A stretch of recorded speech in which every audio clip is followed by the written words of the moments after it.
Hello and welcome back to the Spookins channel, a place for us to speak about all things horror. My name is Sam. I'm Sarah. We are back on Tier Maker for you today. We are ranking the kills in Final Destination Bloodlines to continue where we left off with our old Final Destination tier list. The tiers remain the same. Still gives us nightmares, iconic deaths, memorable but mid, a bit forgettable, and boring. Let's hope none end up in there. I think this one's going to be considerably shorter than the last one. We've only got 7 to get through. So should we just dive in? Yeah, it goes without saying as well, there will be spoilers. Yeah, there will be spoilers. And as with the other Final Destination ranking video, we haven't included premonitions. We just included the deaths that actually happened. First one to go is Iris. The old weather vane through the old head. That classic. Yeah, we've seen this a million times before. It's landed on a fire extinguisher. Oh, of course it has. And of course it's gone through her head, Yeah. obviously. We get a nice graphic. We are looking at her face Yes, as the thing comes back through her head, and we see some. true. It's quite tight on her. Yeah, The it's a framing. good framing for the kill. Having said that, it's dull. Yeah, it's quite dull. It's quite, for me, it's in between a bit forgettable and boring. I think it's the opening one. It's easing you in. After that incredibly long opening premonition, just a dull, quick death to get you into like, hey, we're back into the franchise. Yeah, they also with this one they tease like so many other things that it could be that the actual ending itself is pretty anticlimactic. Yeah, it's really underwhelming because she lives in her safe house, which is actually a death trap. And it shows you loads of things that could kill her. And then it's none of them. It's as soon as she steps outside. Compared to the next death that comes up, I think there's a lot of setup and not enough payoff. Yeah, that's fair So enough. what would you say? Forgettable or boring? I unfortunately, because I actually really like this movie, I'm gonna start it off with a boring. Fair, that's fair. Next up, we've got Howard, who is the death that is teased in the trailer extensively.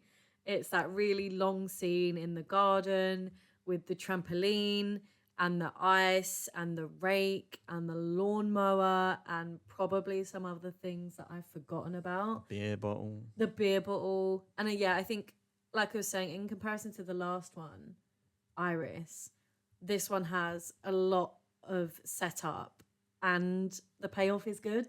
Mm-hmm.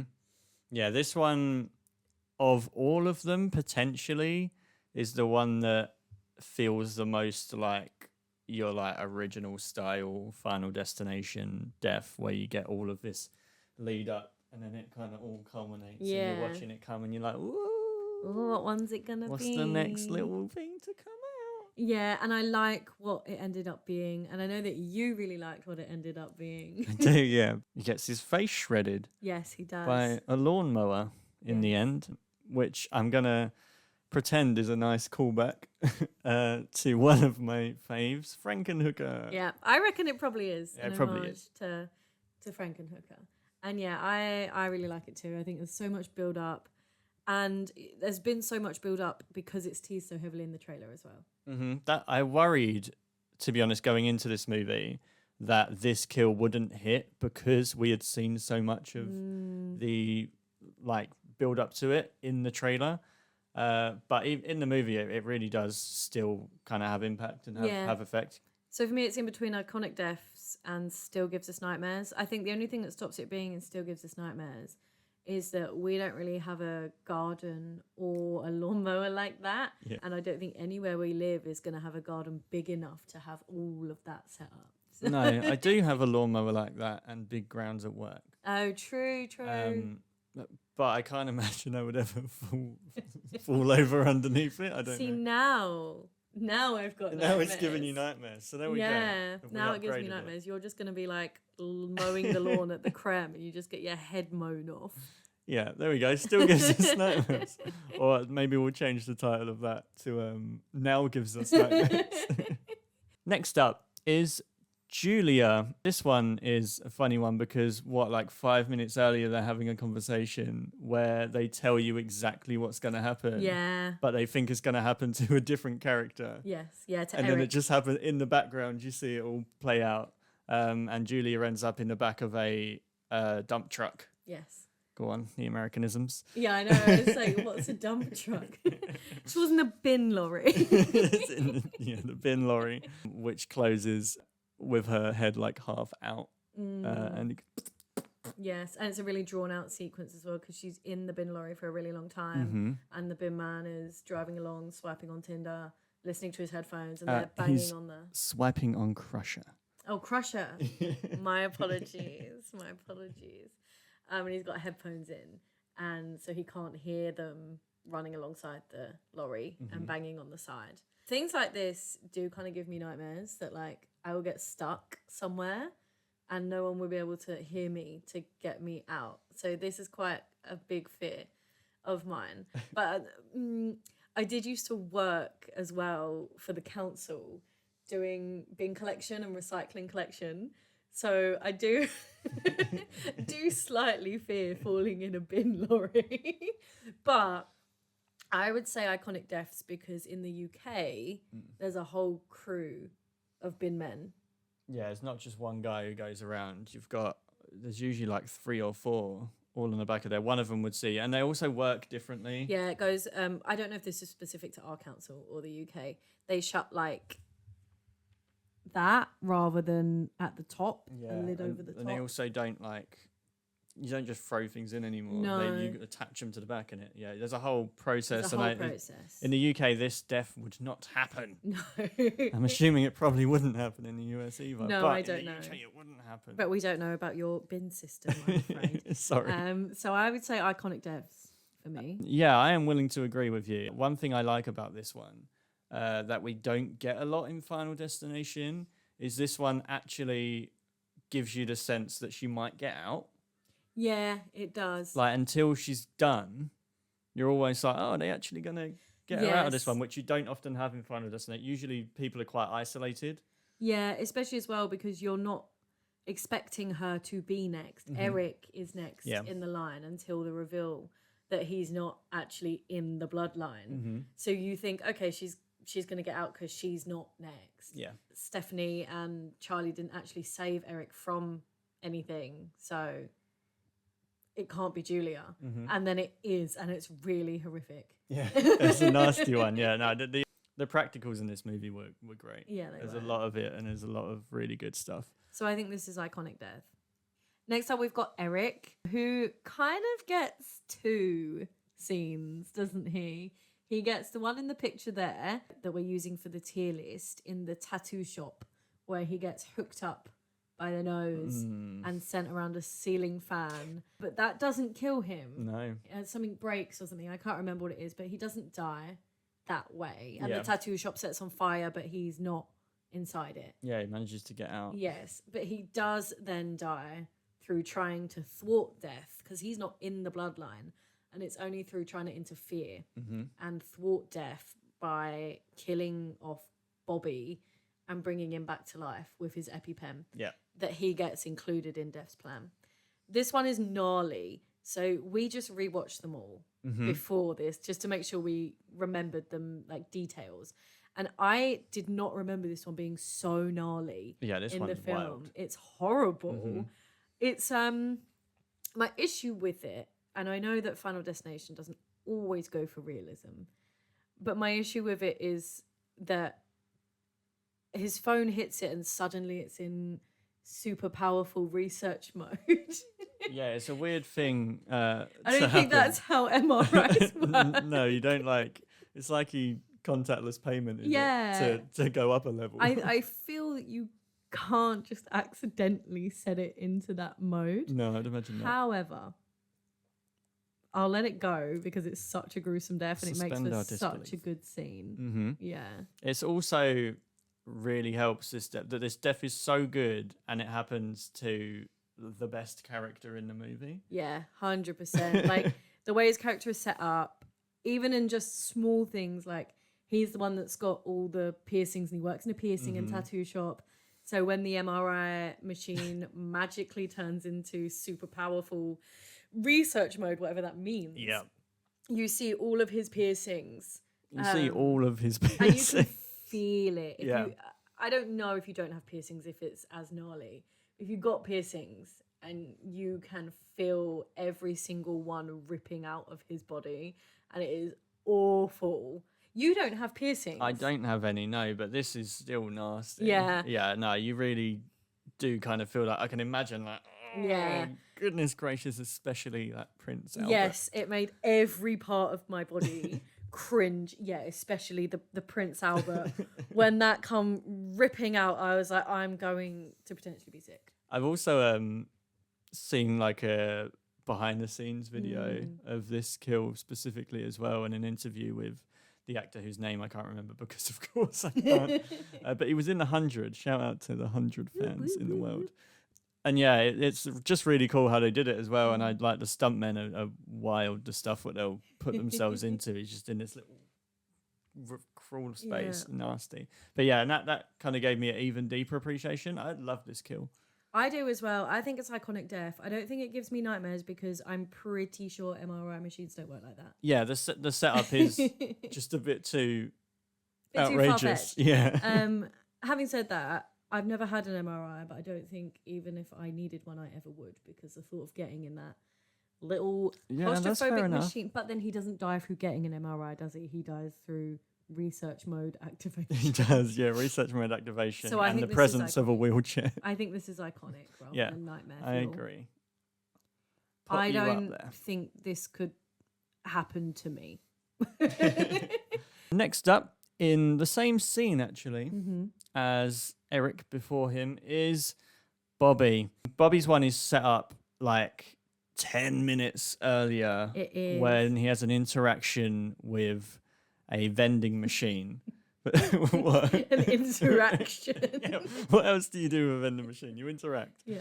As an interaction with a vending machine, which you kind of go, oh, and you note it in your head, and then you turn to the person next to you and you go, oh. You see that? And then, yeah, like literally 10 to 15 minutes later, it finally comes to fruition with the MRI machine. It does. I think this one suffers from coming right after Eric's death. I think so. It's okay.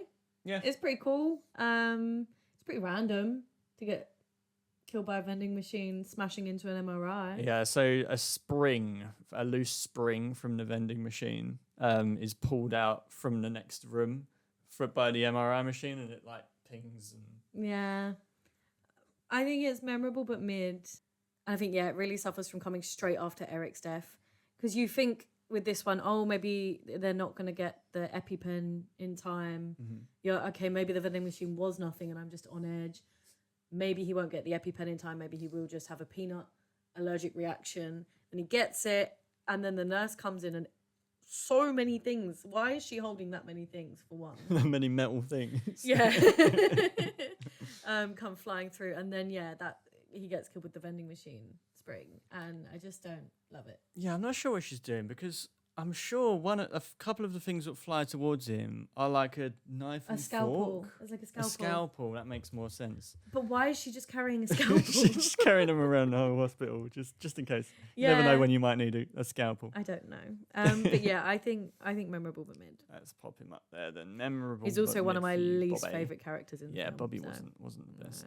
His whole personality as a character was, I have a peanut allergy. It literally was. Yeah, they were waiting for it. His whole purpose in this movie was to have a peanut allergy. They kept saying it so many times. It was like, he's definitely not the type of a peanut allergy. Next up, we've got Darlene. And although I said Bobby is my least favourite character, Darlene is actually my least favourite character. Bobby is my second least favourite character. Okay. Darlene's my least favourite character. She gets a completely forgettable death of being just crushed by a lamppost or a stop sign or something like that. Something outside or just within the grounds of the death trap safe house. Yeah. She's just crushed. She's like, I'll hold out as long as I can, and gets cut off by something falling on her. She's my least favourite character. My least favourite death, I think. Yeah, literally the best thing about this death is that she's halfway through saying, I'll stay alive as long as possible.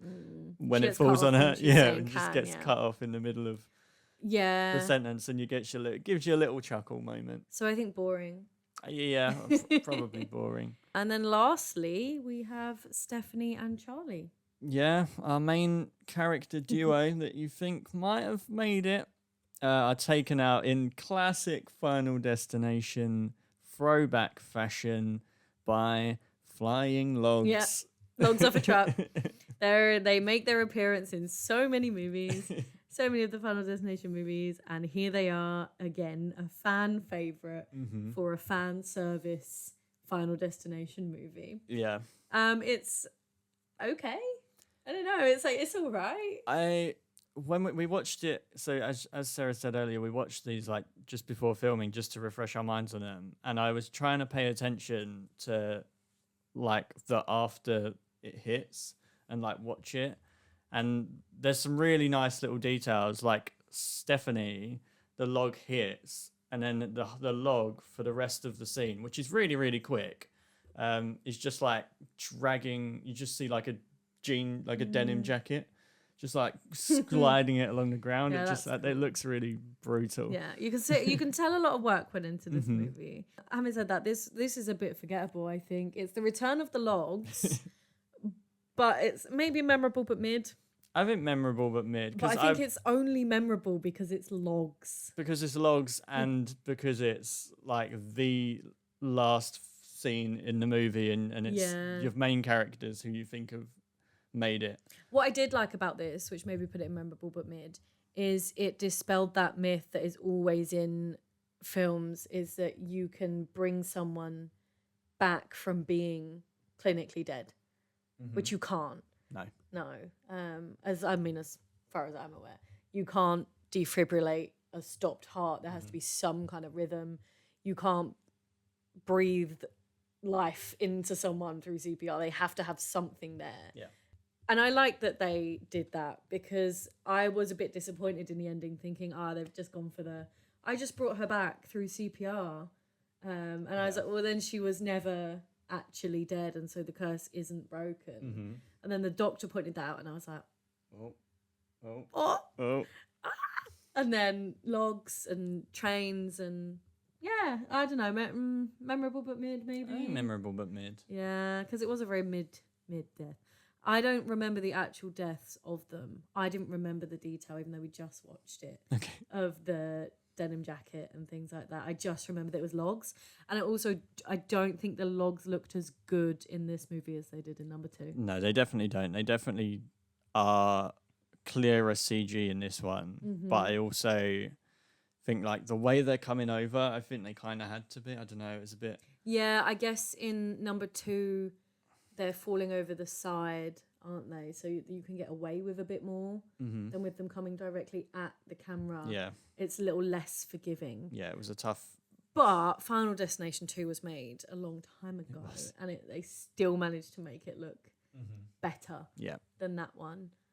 So yeah, I guess memorable but mid. I would probably have it in a bit forgettable, but I'm happy to leave it there. Good. Lovely. There we go. That is our tier list. That is our tier list. All the deaths in Final Destination Bloodlines to complete our every death in the Final Destination franchise series. Of 2 videos. 2 videos. Hopefully you liked it. Hopefully you stuck with us. Tell us down below what you agreed with, what you disagreed with. Do you have a different favourite? Something that still gives you nightmares? Like the video. Subscribe to the channel if you want to see more like this. We will be doing more tier lists. They will be coming at some point. When we feel like it. Yeah. But yeah, until next time. Bye.